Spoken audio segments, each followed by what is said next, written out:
Hi friends, నేను నేను పువ్వు పెట్టుకున్నా. మమ్మీ నాకు పువ్వు ఇచ్చింది. బాగున్నా చెప్పండి ఫ్రెండ్స్.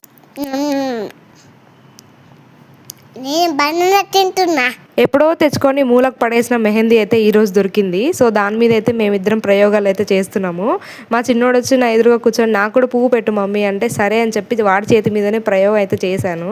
2 చేతులకి పెట్టాను. ఎంతసేపు మంచిగా కూర్చొని పెట్టించుకున్నాడు. అసలు 2 చేతులు కూడా కొంచెం కూడా కదలలేదు. ఆడపిల్లలు కూడా ఎంత ఓపికగా ఉండరేమో.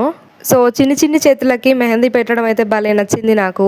ఇంతకు ముందు ఎప్పుడో ఒకసారి ట్రై చేశాను చిన్న ఫ్లవర్ వేసి, కానీ అసలు ఉంచుకోలేదు, వెంటనే వాష్ చేసుకుంటూ. ఈసారి మాత్రం భలే 2 హ్యాండ్స్కి అయితే పెట్టించుకున్నాడు. కానీ ఈ మెహందీ ఏంటంటే చాలా డేస్ అవ్వడం వల్లనో ఏమో డ్రై అయిపోయింది అనమాట. సో అందుకని చెప్పి మంచిగా అనిపించలేదు. పెట్టేటప్పుడు కూడా చాలా గట్టిగా వచ్చింది నాకు. అండ్ రెడ్గా కూడా అవ్వదని చెప్పి ఇంకా 10 మినిట్స్కే వాష్ అయితే చేసేసినాము. సో ఇంకా రేపు ఊరెళ్తాం కదా, ఎట్లాగో రేపు గోరింటాకు అయితే తీసుకొచ్చి ఖచ్చితంగా నేను నా చిట్టి తల్లి గోరింటాకు పెట్టుకొని వీడియోస్ అయితే పెడతాను. సో ఫైనల్గా అయితే అవుట్పుట్ ఇలా వచ్చింది. జస్ట్ టైంపాస్ కోసం ట్రై చేసాము అంతే. సో ఎలా ఉందో కమెంట్ చేయండి. వీడియో నచ్చితే మాత్రం లైక్ చేసి సబ్స్క్రైబ్ చేసుకోండి. See you in the next